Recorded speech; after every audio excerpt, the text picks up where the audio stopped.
오늘 주제는 혼인잔치입니다. 혼인잔치는 한마디로 말하면 기쁨의 잔치, 즐거운 표상이라고 볼 수 있겠지요. 성경에는 혼인잔치로 시작해서 혼인잔치로 맞춰지게 됩니다. 우리가 너무나 잘 아는 대로 아담과 이브, 하와가 이제 결혼식을 하나님이 주례로 하지요. 그래가지고 에덴 동산에서 아주 행복하게 살게 하나님이 에덴 동산을 주신 거예요. 그런데 그들은 하나님의 말씀에 불순종하지요. 결국은 에덴 동산에서 추방당하는, 어떻게 보면 결혼에 대한 행복에 대한 기쁨에 대한 실패라고 보아지죠. 그렇지만 마지막 요한계시록 19장에 보면은 어린 양 혼인잔치가 나옵니다. 어린 양 되신 예수님이 우리의 신랑이 되신 우리는 정결한 신부로서 만나게 되는 어린 양 혼인잔치로 마치게 되지요. 그런 면에서 성경은 웨딩 스토리로 가득 차 있습니다. 쉽게 말하면 결혼 이야기로. 그래서 우리는 무엇보다도 내가 예수님을 만난 것은 주님이 나를 얼마나 사랑하셨는지, 목숨을 바치며 사랑하신 거예요. 십자가에 죽기까지 사랑하신 거예요. 허물이 많고 죄가 많고 음녀 같은 사람일지라도 나를 사랑하시고 절대로 버리지 않고 결국은 나를 정결한 신부로 만들어서 주님이 나를 아내로 삼으시는 줄 믿습니다. 그게 바로 언약의 관계예요. 그러니까 성경은 전체적인 맥락이 웨딩 스토리예요. 하나님이 세상을 이처럼 사랑하사 독생자를 주셨으니 이는 저를 믿는 자마다 멸망하지 않고 영생을 얻게 하렵니다. 성경 전체 요약이 요한복음 3장 16절인 것처럼 사랑의 이야기로 가득 차 있는 모습을 봅니다. 그래서 오늘 예수님은 가나, 지역의 이름이죠. 나라의 이름이 아닙니다. 작은 마을의 혼인집에서 있었던 내용을 통해서 예수님이 누구신가를 보여주는 거예요. 과연 여러분은 예수님이 누구신가요? 예수님이 어떠하신 분인가요? 우리가 더 깊이 알아가기 위해서 오늘 이 요한복음 2장의 1절부터 11절 말씀까지 같이 말씀 나누는데, 제가 기도하면서 원래는 한 편의 설교로 준비했었습니다. 자꾸 성경을 보다 보니까 한 편이 아니라 두 편이 나오는 거예요. 그래서 오늘은 거의 반절만 드리고 다음 주에는 다시 매듭을 짓는 말씀으로 나누려고 합니다. 오늘 먼저 11절 말씀을 한번 보실까요? 예수께서 이 첫 표적을 갈릴리 가나에서 행하여 그의 영광을 나타내시며 제자들이 그를 믿으니라 그랬습니다. 여기 보면은 첫 표적을 갈릴리 가나에서, 성경에는 기적이라고도 하고 이적이라고 하는데 오늘 말씀에는 왜 하필이면 표적이라고 했을까? 표적이라는 말은 사인이라는 뜻이죠. 안내판이지, 표지판을 의미합니다. 이것은 바로 아까 말씀드린 것처럼 이적이라고 하지 않고 표적이라고 말씀하시면 예수님이 어떠하신 분인가를 나타내는 기적입니다. 그래서 요한복음에는 7가지의 표적을 말씀하여 주시는데 모두가 예수님이 누구신가를 보여주는 사인입니다. 오늘 첫 번째는 가나 혼인잔치에 물이 포도주로, 두 번째는 왕의 신하 고치심, 세 번째는 베스다 연못가에 38년 된 병자의 고치심, 오병의 기적의 사건, 다섯 번째는 바다 위를 걸으신 예수님, 여섯 번째는 맹인을 고치신 예수님, 일곱 번째는 죽었던 나사로를 살리신 예수님을 통해서 예수님이 누구신가를 보여주는 거예요. 그러면 왜 한두 번만 하면 되지 왜 일곱 번까지 표적을 했을까요? 일곱이라는 숫자는 유대인들이 또 성경에서는 거의 완전수로 여기고 있습니다. 그래서 요한복음에서 나타난 이 일곱의 숫자는 어떤 면에서 완전하게 예수님이 어떠하신 분인가를 보여주는 안내판이에요. 또 성경에는 일곱이라는 숫자가 많이 나옵니다. 요한계시록에 보니까 일곱 교회가 나옵니다. 에베소 교회, 버가모 교회, 두아데라 교회, 빌라델프 교회, 서만학 교회, 라오디아 교회, 또는 사대 교회, 이런 교회들이 쭉 일곱 교회가 나와요. 교회가 일곱 개만 있는 것이 아니거든요. 바로 완전한 교회들을 보여주는 사인입니다. 그 다음에 요한계시록 보면은 일곱 인 떼는 것이 나와요. 첫째 인, 둘째 인, 셋째 인, 일곱 인 떼는 것이 나오고, 그 다음에는 일곱 나팔 부는 재앙이 나옵니다. 마지막에는 일곱 대접을 쏟는 재앙이 나옵니다. 그런 모습을 통해서 일곱이라는 숫자는 완전한 숫자예요. 그리고 3은 하나님의 숫자고 4는 바로 지상의 숫자예요. 그래서 우리가 동서남북 지상의 숫자고 그 더하기 하니까 일곱이란 완전한 숫자고 3 곱하기 3, 4, 12 12지파를 의미하고 12제자를 의미하고 있는 그런 모습이지요. 그런 뜻에서 바로 이 말씀은 완전한 표적이라는 거예요. 즉 예수님이 누구신가를 완전하게 보여주는 나타내는 그런 안내판입니다. 그러면 1절 말씀으로 올라가서 우리 한번 볼까요? 1절 말씀. 사흘째 되던 날 갈릴리 가나에 혼례가 있어 예수의 어머니도 거기 계시고, 여기 보니까 사흘째 보니까 요한복음을 쭉 보면서 1장 29절 이튿날, 35절에 이튿날, 오늘 2장 1절에 사흘째니까 계산해 보니까 7일째더라고요. 이건 바로 의도적으로 성경 기자가 일곱이라는 숫자를 맞추기 위한 것이 아니겠는가 하는 생각을 가져보는 거예요. 바로 지금 예수님은 새로운 창조를 암시하고 설명하는 거예요. 그래서 가나 혼인잔치에서 물로 포도주 되게 하시면 아담과 하와의 결혼은 사실상 아까 말씀드린 것처럼 불순종으로 실패해서 행복과 기쁨이 상실되고 중단되었지만, 이제는 진정한 기쁨, 행복이 무엇인지를 3일 후의 의미로 시간의 흐름보다는 변화의 사건을 통해서 보여주는 거예요. 여러분이 잘 알듯이 3일이라는 숫자를 그냥 지나가는 크로노스 시간이 아니고 흘러가는 시간으로 보지 말고 의미 있는 시간으로, 카이로스 시간으로 볼 때 예수님이 3일 만에 부활하셨고 요나가 3일 만에 물고기 뱃속에서 나왔던 사건들을 우리가 연상해 볼 수 있잖아요. 그러므로 3일이라는 숫자는 변화의 사건을 예고하고 예표하는 거예요. 그런 면에서 누구든지 간에 예수님을 진정으로 만나면 옛사람이 죽어지고 새사람으로 변화되는 줄 믿습니다. 새 마음으로 변화되는 것. 예수님을 믿으면서도 내 속에 아직도 더러운 마음이 있고 나쁜 마음이 있고 악한 마음이 있으면 안 되잖아요.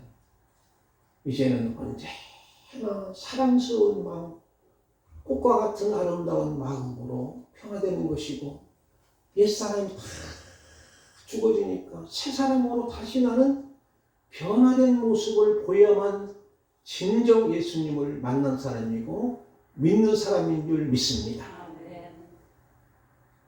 예수님을 믿는다고 하면서도 변화되지 않는 사람은 다니는 사람이지 믿는 사람은 아닐 수도 있는 거예요. 여러분 생각해 봅시다. 여러분이 기도하는 건 왜 기도할까요? 우리가 여러분이 예배하는 것은 왜 예배할까요? 내가 예배를 드리고 기도해야만 하나님을 사랑하는 것일까요? 그보다 더 중요한 것은 뭐냐면 내가 너무나도 하나님을 뜨끈하게 가슴 미어지는 사랑이 있기 때문에 하나님 앞에 나가지 아니할 수 없고 기도하지 아니할 수 없고 예배하지 아니할 수 없는 모습인 줄 믿습니다. 하나님을 너무나 사랑하기에 주님 앞에 나와 예배하는 것이 진짜 믿음이지. 그렇지 못한다면 우리의 삶은 변화되지 못한 거예요. 우리의 신앙생활은 다니는 신앙생활이 아니고 교인이 되는 것이 아니고 성도가 되는 줄 믿습니다. 저와 여러분은 모두가 성도인 줄 믿습니다. 하나님의 나라의 자녀입니다. 하나님을 하나님으로만 모시는 것이 아니라 나의 아버지로 모시는 줄 믿습니다. 왜 예수님이 첫 표적을 혼인잔치에 하신 이유를 있을까? 그것은 하나님과 우리 인간 관계를 의미합니다. 아까도 말씀드렸지만 신랑과 신부의 관계. 하나님을 믿는 것은 신랑과 신부 관계. 어린 양의 신 예수님은 신랑이요 성도들은 정결한 신부임을 말해줍니다. 이것은 언약적인 관계를 의미하고 그래서 우상 숭배가 간음이라고 판정합니다. 하나님의 나라의 잔치를 또 설명하기 위해서 혼인잔치가 적절하기 때문입니다.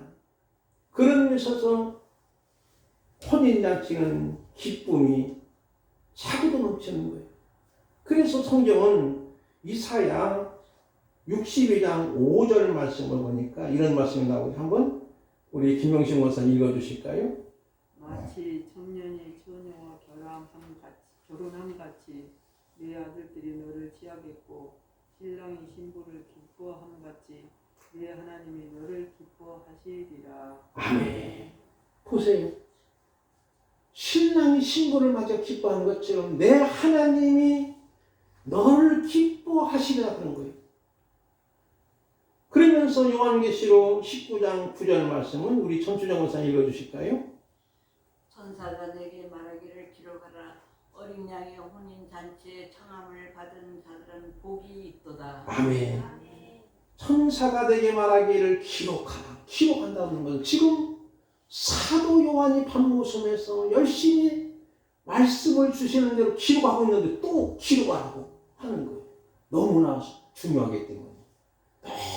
너무너무 중요하기 때문에 반복해서 강조하는 거예요. 그래서 기록에 되면 어린 양 혼인잔치 청함을 받은 자들은 뭐가 있다고요?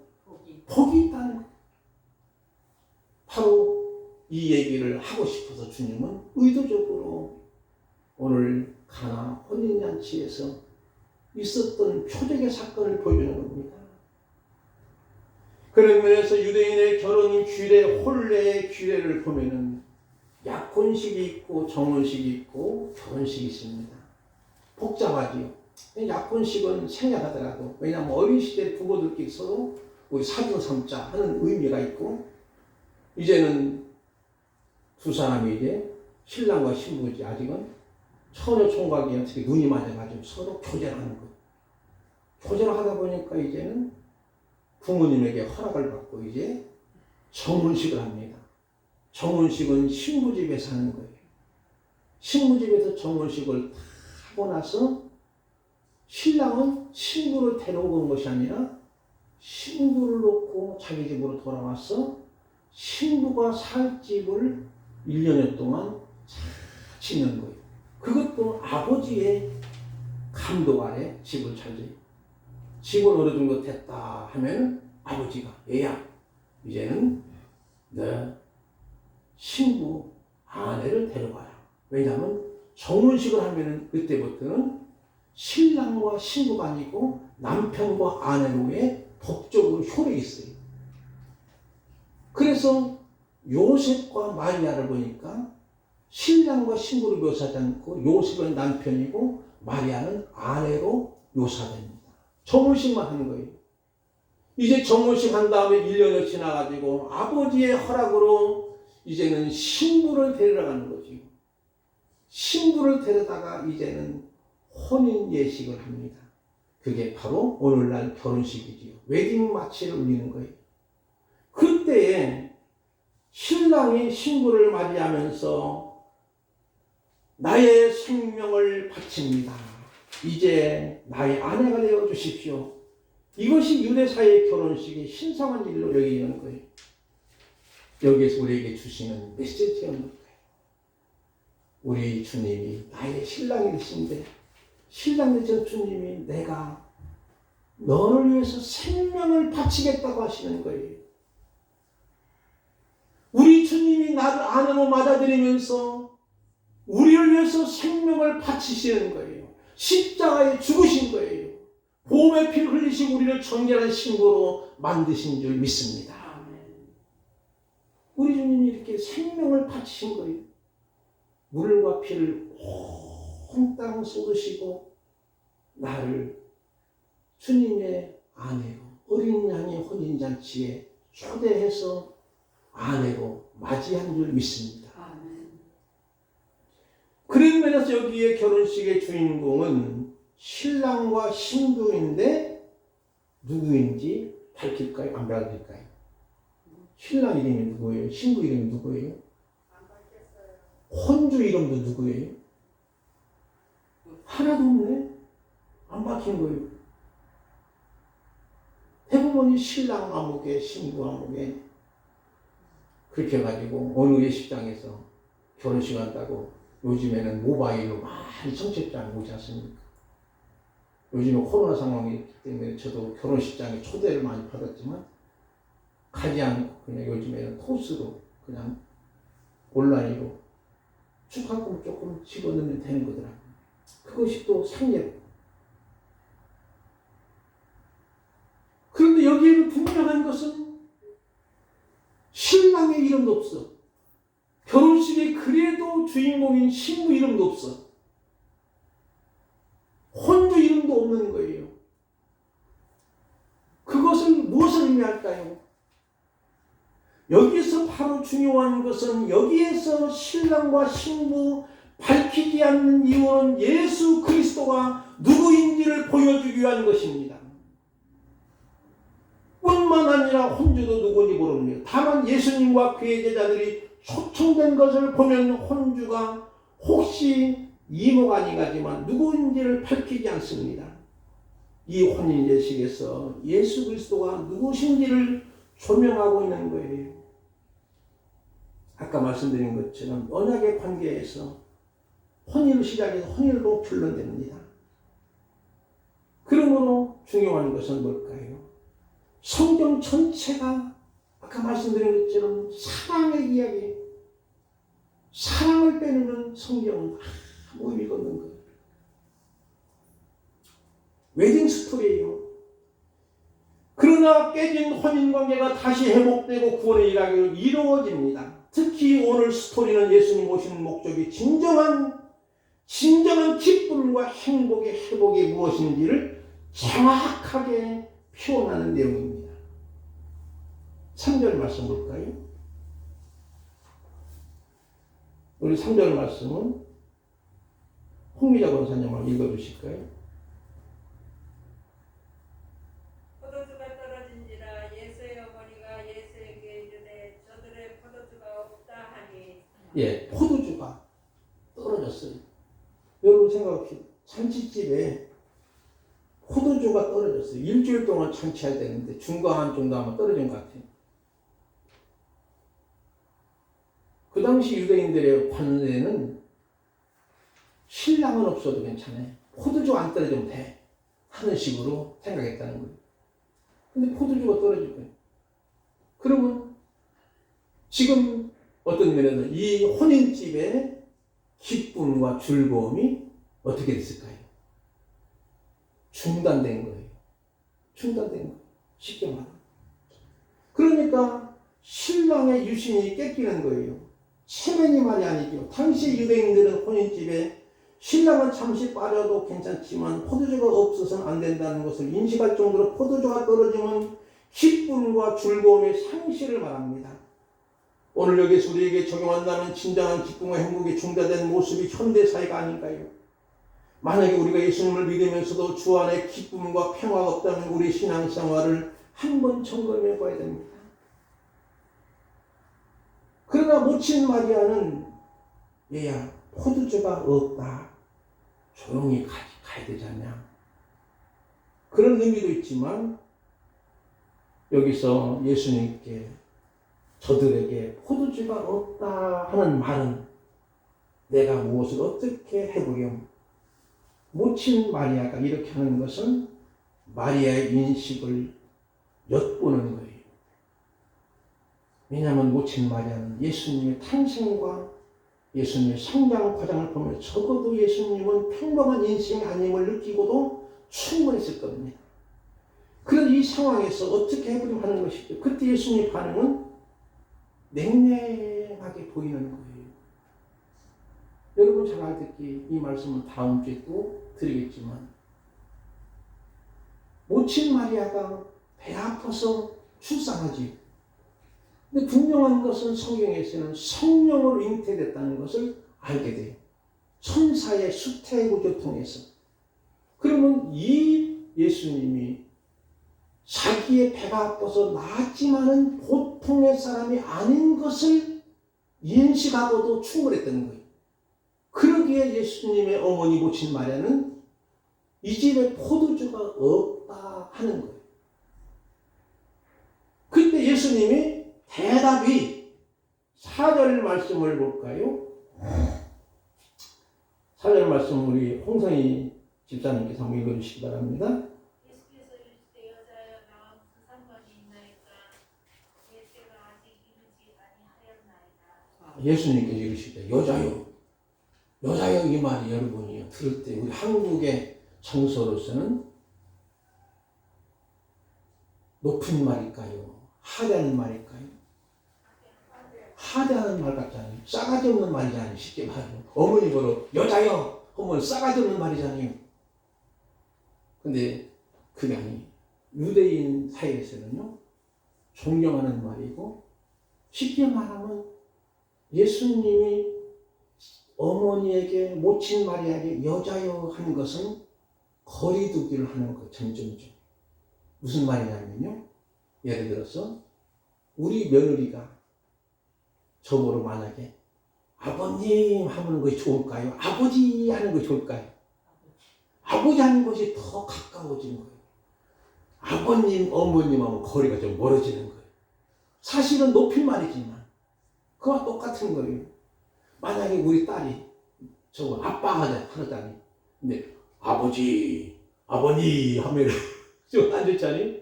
사실 높임말이지만 거리감을 두는 이야기입니다. 그런 이야기. 그러니까 이게 싸가지 없는 말은 아니에요. 여자여 하는 말은 이제는 예수님 사신 은연중에 내가 이제 모친 마리아로부터 아들이 아니고 이제는 하나님의 아들입니다. 나는 메시아입니다. 이것을 보여주는 사건이에요. 이해가 됩니까? 이제는 모친 마리아는 아들로 아니고 하나님의 아들입니다. 나는 메시아입니다. 이것을 보여주는 사인인 거예요. 그래서 여자여 하는 말을 의도적으로 사용하신 거예요. 그런데 나와 무슨 상관이 있나이까 하는 것이죠. 여러분, 사실은 주님이 지금 이 말씀 하시면서 내 때가 아직 이르지 아니하였나이다. 왜냐하면 주님의 때는 아까 말씀드린 것처럼 흘러가는 시간이 아니고 카이로스 의미 있는 시간인데 그 시간이 주님이 십자가를 지실 때인 줄 믿습니다. 그러니까 이 때는 바로 그것을 의미하는 것이지. 분명히 주님은 그러면 여러분이요 여기서 중요한 것이 뭘까요? 나와 무슨 상관이 있나이까 내 때가 아직 이르지 아니하였나이다. 나와 무슨 상관이 있나이까 못하겠다는 것인가요? 아니면 안 하겠다는 것인가요?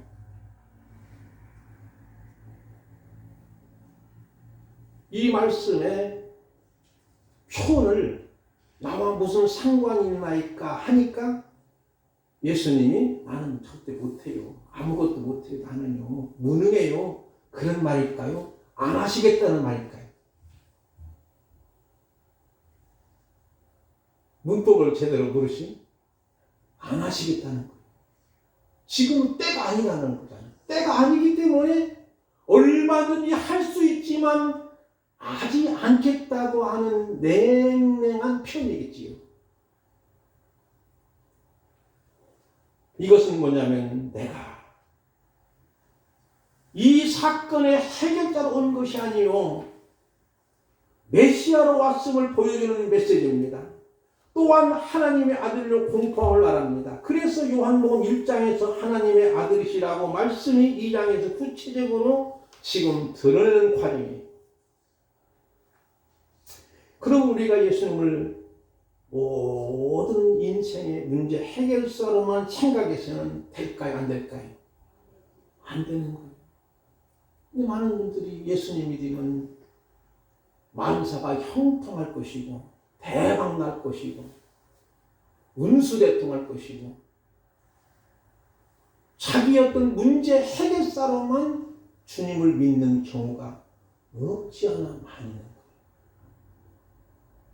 그것을 보여주는 것이 아니고 예수님은 지금 내가 메시아로 오셨다고 하는 것을 보여주는 거예요. 그것을 보여주는 거예요. 만약에 우리가 어떻게 살든 나의 모든 문제 해결로만 인식한다면 우리 신앙생활은 낙심할 수 있는 거예요. 예수님은 우리의 근본적인 문제를 위해 이 땅에 대속죄물 오신 거예요. 대속죄물 오신 거예요. 십자가에 죽으시러 온 거예요. 아까 말씀드린 것처럼 내 생명을 바치나이다. 바로 십자가 위에서 우리를 정결한 아내로 삼고자 생명을 바치러 오신 주님이신 것을 보이는 것이지 이 땅의 어떤 문제의 해결사로만 오신 것으로 오해해서는 안 된다는 거예요. 많은 분들이 그렇게 인식할 수 있는 거예요. 저는 이런 생각을 해봅니다. 여러분이 구하라 주실 것이요 찾으라 찾아낼 것이요 문을 두드리라 그럼 열릴 것이요.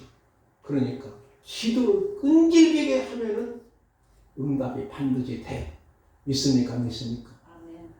아멘이에요? 끈질기게 하면 되는 거죠. 그보다 더 중요한 원리가 있습니다.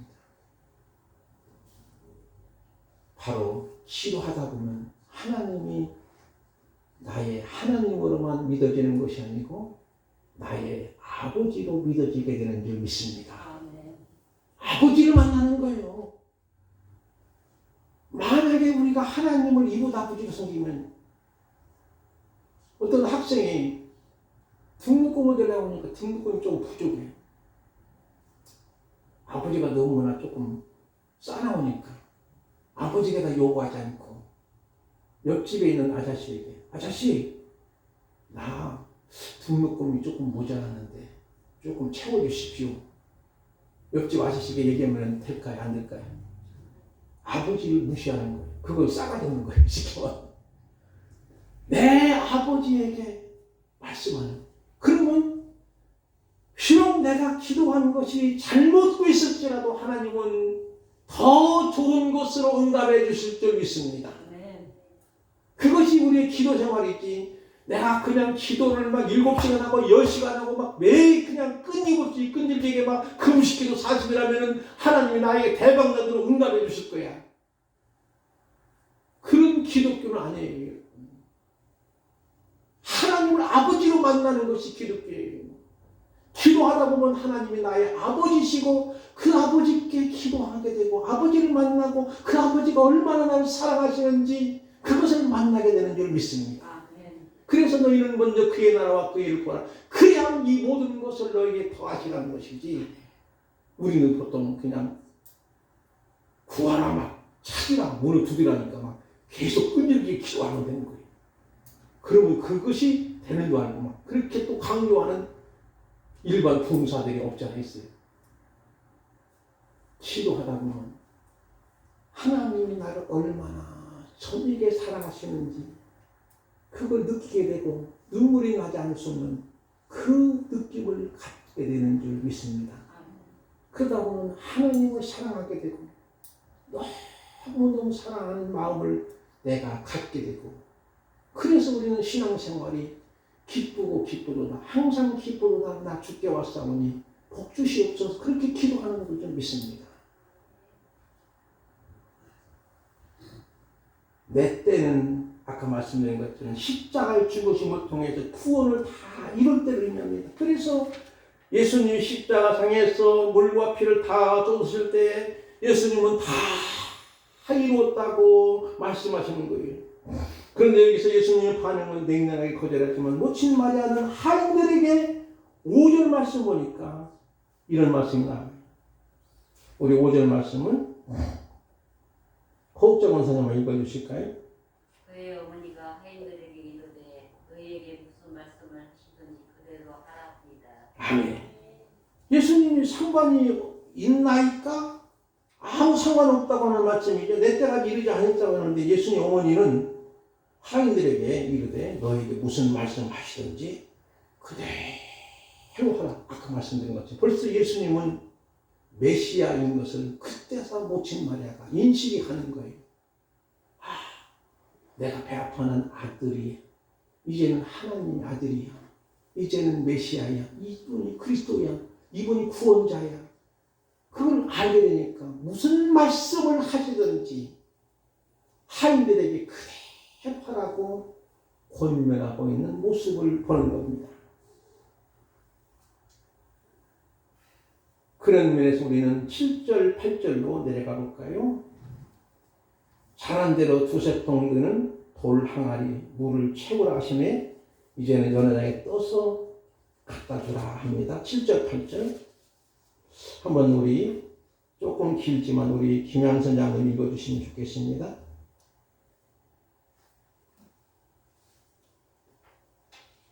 (2장) 7절, 8절입니다. 그들에게 이르시되 항아리에 물을 채우라 하신즉 아기까지 채우니 이제는 떠서 연회장에 갖다 주라 하시매 갖다 주었더니. 아멘.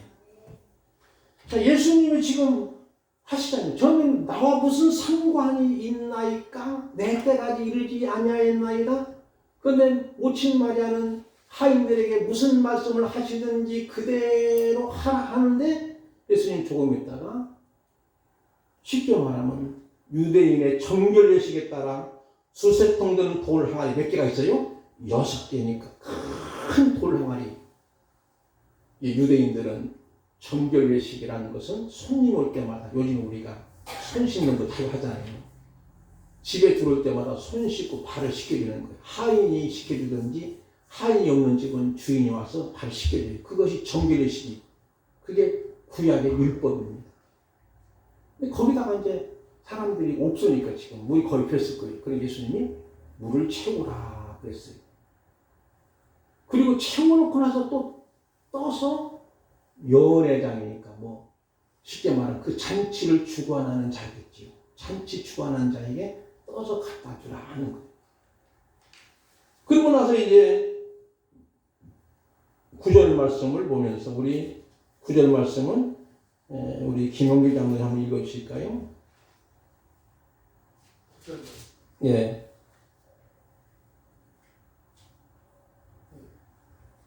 성경에 보시면 되죠. 연회장은 물로 된 포도주를 맛보고 어디서 났는지 알지 못하되 꿀도온 하인들은 알더라.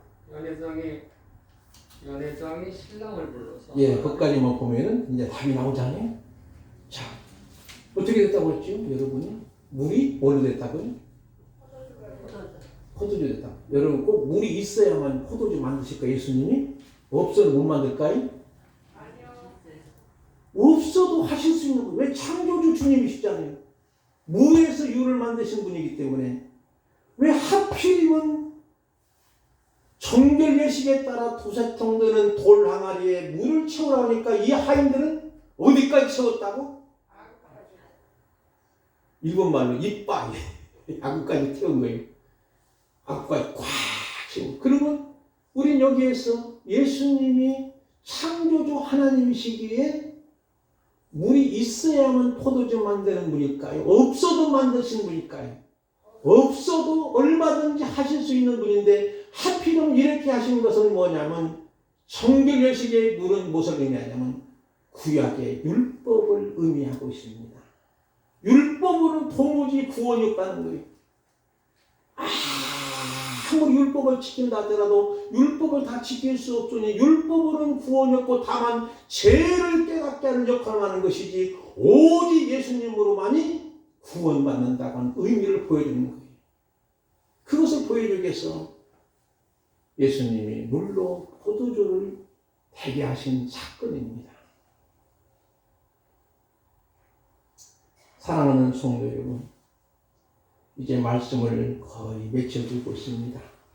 예수님은 이 땅에 오신 목적은 아까 말씀드린 것처럼 인자가 온 것은 섬김을 받으려 하며 도리어 섬기려고 자기 목숨을 많은 사람의 대성물로 주려 하는 것이지요. 예수님은 바로 우리의 생명을 떡이 되신 거예요. 유명한 목사님 한 분이 이런 얘기 하시더라고요. 그분은 우리나라의 정서로 말씀하시더라고요. 성경에는 예수님이 생명의 떡이라 했으니 우리는 예수님이 생명의 떡보다 더 좋은 표현을 하자.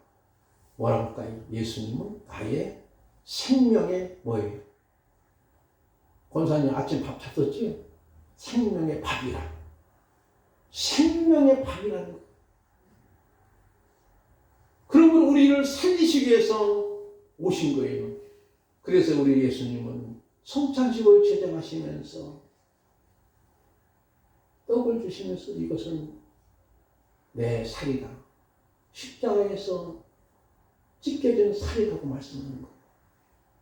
잔을 주시면서 이것은 십자가 걸린 보배의 피를 의미합니다. 이것을 먹고 마시는 자만이 생명을 얻는다는 것은 바로 예수님이 이 땅에 오신 것은 생명의 밥으로 오신 줄 믿습니다.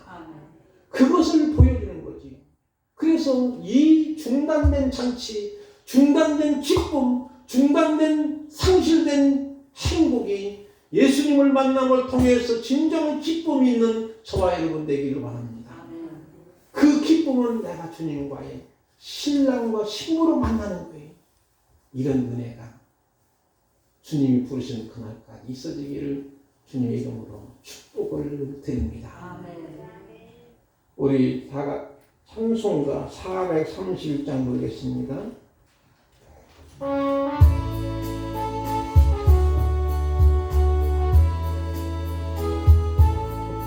주